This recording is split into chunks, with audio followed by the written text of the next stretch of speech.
प्यारे बच्चों, आज से हम 10वीं कक्षा का पहला पाठ रासायनिक अभिक्रियाएं एवं समीकरण पढ़ना शुरू करेंगे। इस पाठ को सिलेबस के अनुसार पढ़ने से पहले हम कुछ ऐसे महत्वपूर्ण बिंदुओं के बारे में चर्चा करेंगे जिनको हमने 9वीं कक्षा में पढ़ लिया है, लेकिन वो यह पाठ समझने के लिए बहुत ज़रूरी हैं। आइए शुरू करते हैं। सबसे पहले पदार्थ। ये पदार्थ क्या है? देखो, आपके आसपास की प्रत्येक वस्तु जैसे पेन, कॉपी, पंखा, दीवार, हवा, ये जिस सामग्री से बनी होती है, वैज्ञानिकों ने उसका नाम पदार्थ रख दिया है। आपके आसपास की हर वस्तु जो जगह घेरती है पदार्थ से बनी होती है। अब अगर हम इस पदार्थ को तोड़ते जाएं तो अंत में हमें एक ऐसा छोटा टुकड़ा मिलेगा जिसको और नहीं तोड़ा जा सकता। इस छोटे कण को हमने नाम दे दिया परमाणु का। तो परमाणु क्या है? पदार्थ का सूक्ष्मतम मतलब सबसे छोटा, अविभाज्य कण मतलब जिसके टुकड़े नहीं किए जा सकते हों। दूसरे शब्दों में हम कह सकते हैं कि यह पदार्थ की रचनात्मक इकाई है, मतलब पदार्थ परमाणुओं से मिलके बना है। एक परमाणु में 3 अपरमाणु कण होते हैं, इलेक्ट्रॉन, प्रोटॉन और न्यूट्रॉन। इलेक्ट्रॉन पर ऋण आवेश होता है, प्रोटॉन पर धन आवेश होता है, न्यूट्रॉन पर कोई आवेश नहीं होता, यह उदासीन होता है। तो अब ये तीनों कण अपने आप को परमाणु में कैसे व्यवस्थित करते हैं, कहाँ कहाँ पाए जाते हैं, ये देखते हैं। परमाणु के केंद्र में एक छोटा सा भाग है जिसको हम नाभिक कहते हैं।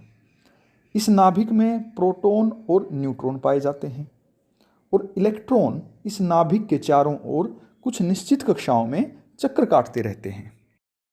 तो बच्चों, अब आपके दिमाग में परमाणु कैसा दिखता है, यह पिक्चर क्लियर होनी चाहिए। कैसा दिखता है कि परमाणु का एक छोटा सा नाभिक होता है जिसमें प्रोटॉन और न्यूट्रॉन पाए जाते हैं और इलेक्ट्रॉन उस नाभिक के चारों ओर चक्कर काटते रहते हैं और बहुत सारे परमाणु मिलके पदार्थ बनाते हैं। तो यह था पदार्थ और परमाणु। तो अब हम देखते हैं तत्व या एलिमेंट क्या है। हमने अपने आसपास से एक पदार्थ लिया और उसको हमने तोड़ के देखा। उसमें हमने पाया कि इसमें तो एक ही प्रकार के परमाणु हैं, तो हमने उस पदार्थ का नाम तत्व रख दिया। तो तत्व वे पदार्थ हैं जो एक ही प्रकार के परमाणुओं से मिलकर बने होते हैं। तो जितने प्रकार के परमाणु उतने ही प्रकार के तत्व। तो अब तक लगभग 120 प्रकार के परमाणुओं को खोजा जा चुका है, या हम ये कह सकते हैं कि 120 तत्वों को खोजा जा चुका है। और प्रत्येक तत्व के परमाणु को दिखाने के लिए एक निश्चित चिन्ह का उपयोग किया जाता है जिसे हम कहते हैं उस तत्व का प्रतीक। जैसे हमने तांबे को दिखाना है तो तांबे के लिए एक चिन्ह है Cu। तो ये Cu क्या है? तांबे का प्रतीक। लोहे का प्रतीक है Fe, ऑक्सीजन का प्रतीक है O, हाइड्रोजन का प्रतीक है H। अब हम यौगिक देखते हैं। यौगिक या कंपाउंड। यौगिक जैसा नाम से ही पता लग रहा है, जो योग से बने। योग मतलब जो जुड़ने से बने। किनके जुड़ने से? जब 2 या 2 से अधिक तत्वों के जुड़ने से, और वो जुड़ाव भी कैसा? निश्चित अनुपात में। तो यौगिक वह पदार्थ है जो 2 या 2 से अधिक तत्वों के निश्चित अनुपात में जुड़ने से बनता है।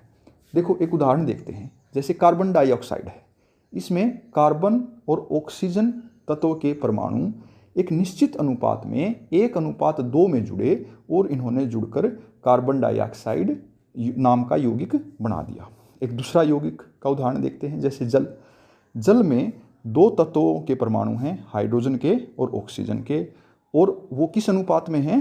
2:1 में।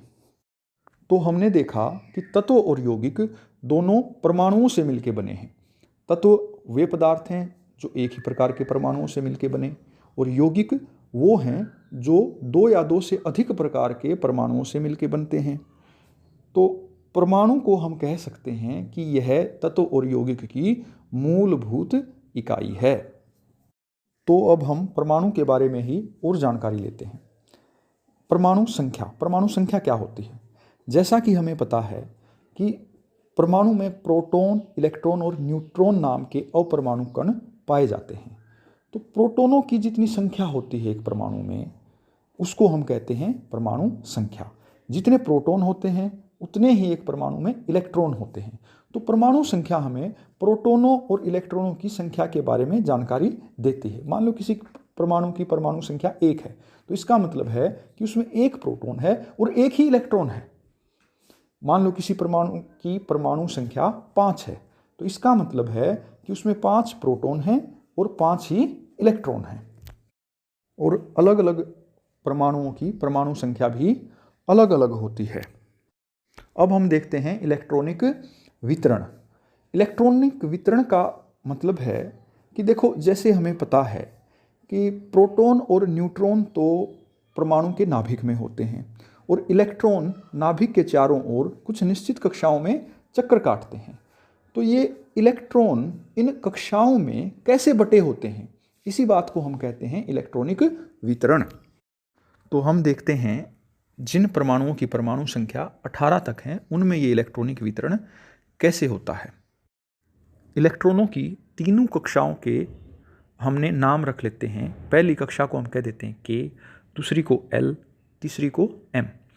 K में अधिकतम 2 इलेक्ट्रॉन आ सकते हैं, L में अधिकतम 8 इलेक्ट्रॉन आ सकते हैं और M में भी हम 8 इलेक्ट्रॉन ही रखेंगे। दूसरी बात जो ध्यान रखनी है वो यह है कि पहले K कक्षा पूरी भरेगी, फिर L कक्षा पूरी भरेगी और फिर हम बचे हुए इलेक्ट्रॉनों को M कक्षा में रख सकते हैं। तो हमने कक्षाओं को नंबर वाइज भरना है। चलो अब हम इलेक्ट्रॉनिक वितरण करते हैं। ये हाइड्रोजन है, इसमें इसकी परमाणु संख्या 1 है, मतलब इसमें 1 इलेक्ट्रॉन है, तो 1 इलेक्ट्रॉन कहाँ जाएगा, K कक्षा में। इसके बाद हीलियम है, हीलियम में 2 इलेक्ट्रॉन हैं, तो K कक्षा में ही दूसरा इलेक्ट्रॉन आ जाएगा, तो K कक्षा अब पूरी भर चुकी है। तो अब तीसरा इलेक्ट्रॉन L कक्षा में जाएगा।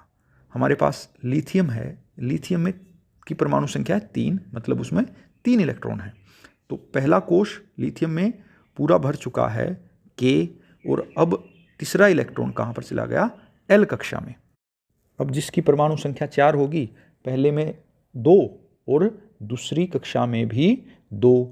जिसकी परमाणु संख्या 5 होगी, पहली कक्षा में 2 और दूसरी कक्षा में 3। फिर इसी तरीके से जब तक यह L कक्षा पूरी नहीं भर जाएगी, जब तक इसमें 8 इलेक्ट्रॉन नहीं आ जाएंगे, तब तक ऐसे ही चलेगा। अब दूसरी कक्षा में 3 हो गए हैं, ये चौथा भी यहाँ, ये 5वां, ये 6ठा और ये 7वां। फ्लोरीन हमारे पास है जिसकी परमाणु संख्या 9 है। तो इसमें पहले कक्षा में यानी K में 2 इलेक्ट्रॉन और दूसरी कक्षा में 7 इलेक्ट्रॉन। ये हमारे पास नियोन है, इसकी परमाणु संख्या 10 है, K में 2 और L में 8। तो अब ये तीसरी कक्षा अब शुरू होगी जब L पूरी तरीके से भर जाएगी। तो हमारे पास एक परमाणु है सोडियम और उसकी परमाणु संख्या है 11, मतलब उसमें 11 इलेक्ट्रॉन हैं। तो 11 कैसे बटेंगे, पहली कक्षा में 2, दूसरी कक्षा में 8, तो 8 और 2 10, और इन 10 इलेक्ट्रॉनों ने 2 कक्षाओं को भर दिया है। अब ये 11वां इलेक्ट्रॉन M कक्षा में जाएगा और किसी तत्व का 12वां इलेक्ट्रॉन भी यहीं पर आएगा, और 13वां, 14वां, 15वां, 16वां, 17वां और ये 18वां। ये आर्गन हमारे पास है जिसमें 8 इलेक्ट्रॉन होते हैं। तो पहली कक्षा में 2, दूसरी में 8 और तीसरी कक्षा में भी 8। तो इस प्रकार से इलेक्ट्रॉनों का वितरण उनकी कक्षाओं में होता है। अब आइए हम देखते हैं कि ये परमाणु आपस में क्यों जुड़ते हैं। प्रत्येक परमाणु यह कोशिश करता है कि उसका अंतिम कक्ष पूर्ण रूप से भरा हुआ हो, इसलिए परमाणु क्रिया करते हैं। आइए एक उदाहरण की सहायता से समझते हैं। एक परमाणु है हमारे पास सोडियम का, जिसकी परमाणु संख्या है 11।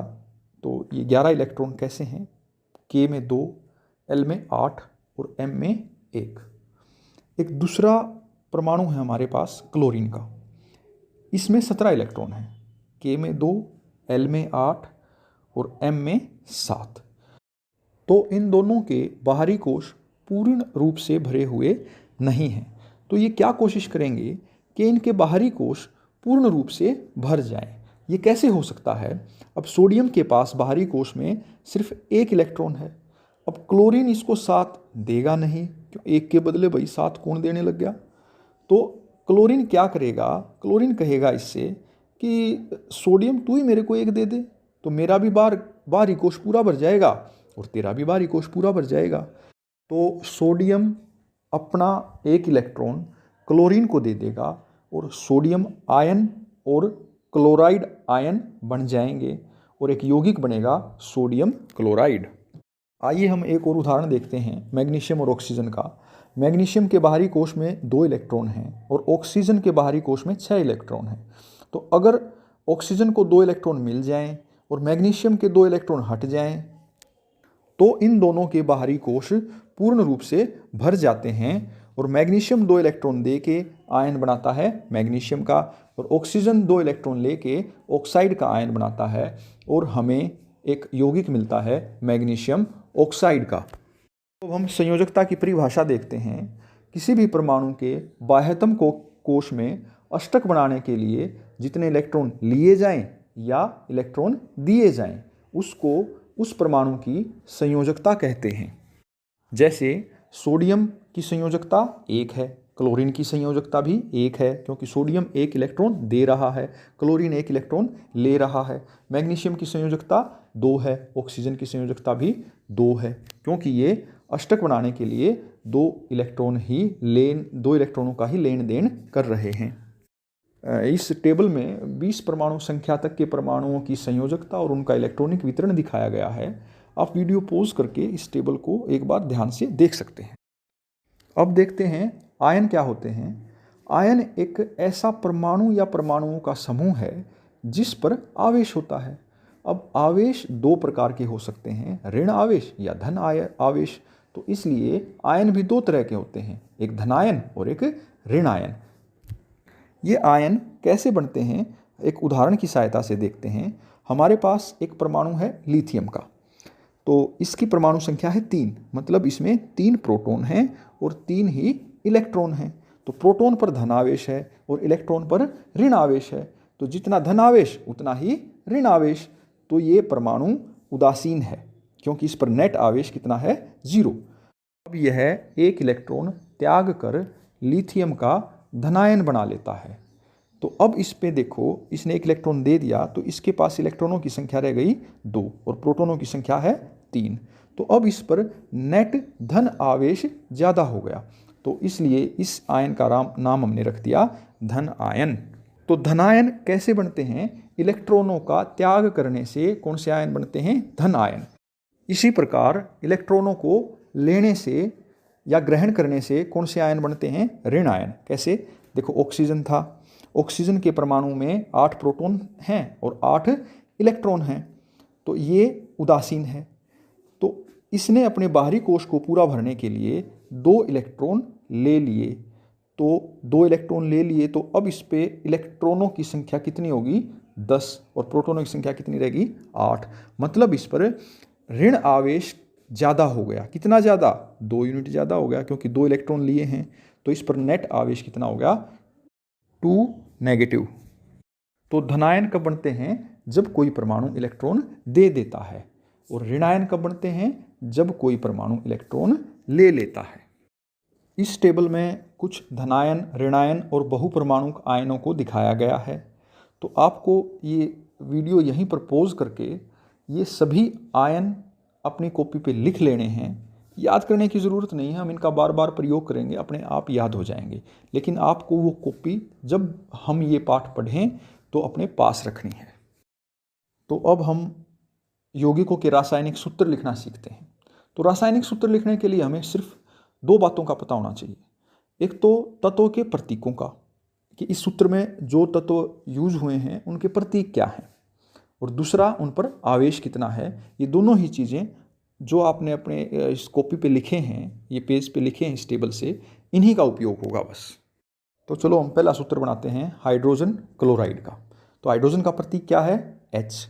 क्लोराइड का प्रतीक क्या है? Cl। इनके ऊपर आवेश कितना है? देखो अपने पेज से देखो जो हमने लिखा था अभी। तो आवेश, हाइड्रोजन पर आवेश है +1, क्लोराइड पर आवेश है -1। अब इन दोनों के आवेश को इंटरचेंज कर दो, उसके आवेश को उसके नीचे लिख दो, उसके आवेश को उसके नीचे लिख दो। तो हाइड्रोजन 1 और क्लोरीन 1, तो सूत्र क्या बन गया, एक को लिखने की जरूरत नहीं होती, तो सूत्र बन गया हमारा HCl। चलो हम दूसरा उदाहरण देखते हैं। मैग्नीशियम क्लोराइड, मैग्नीशियम का सूत्र क्या है Mg, क्लोराइड का सूत्र क्या है Cl। Mg पर आवेश कितना है, देखो 2+, तो प्लस माइनस लिखने की भी जरूरत नहीं है हमने, तो Mg के नीचे 2 लिख दो, क्लोरीन के नीचे 1 लिख दो, क्योंकि क्लोरीन पर आवेश कितना है 1 है। अब दोनों के आवेशों को इंटरचेंज कर दो, मैग्नीशियम के आवेश को क्लोरीन के नीचे लिख दो, क्लोरीन के आवेश को मैग्नीशियम के नीचे लिख दो, तो क्या आ जाएगा Mg1 और Cl2, तो 1 को हम लिखते नहीं हैं, तो ये सूत्र क्या बन गया MgCl2। चलो अब बनाते हैं हम सोडियम नाइट्रेट का। इसे आप अपने आप करो, वीडियो को रोको और अपने आप करके देखो। चलो हम एक और रासायनिक सूत्र बनाते हैं कैल्शियम हाइड्रोक्साइड का। कैल्शियम का प्रतीक क्या है Ca, हाइड्रोक्साइड का प्रतीक क्या है OH। कैल्शियम पर आवेश कितना है +2, हाइड्रोक्साइड पर आवेश कितना है -1, ये आप अपनी कॉपी से देखो। और तो कैल्शियम के नीचे +2 लिख दो, हाइड्रोक्साइड के नीचे -1 लिख दो, और दोनों को क्रॉस ओवर करके कैल्शियम के आवेश को हाइड्रोक्साइड के साथ और हाइड्रोक्साइड के आवेश को कैल्शियम के साथ लिख दो, तो Ca को लिखने की जरूरत नहीं होती, तो Ca और OH ट्वाइस, तो ये CaOH ट्वाइस क्या बन गया कैल्शियम हाइड्रोक्साइड का रासायनिक सूत्र। आज के लिए बस इतना ही। अगली वीडियो से हम इस पाठ को सिलेबस के अनुसार शुरू करेंगे। धन्यवाद।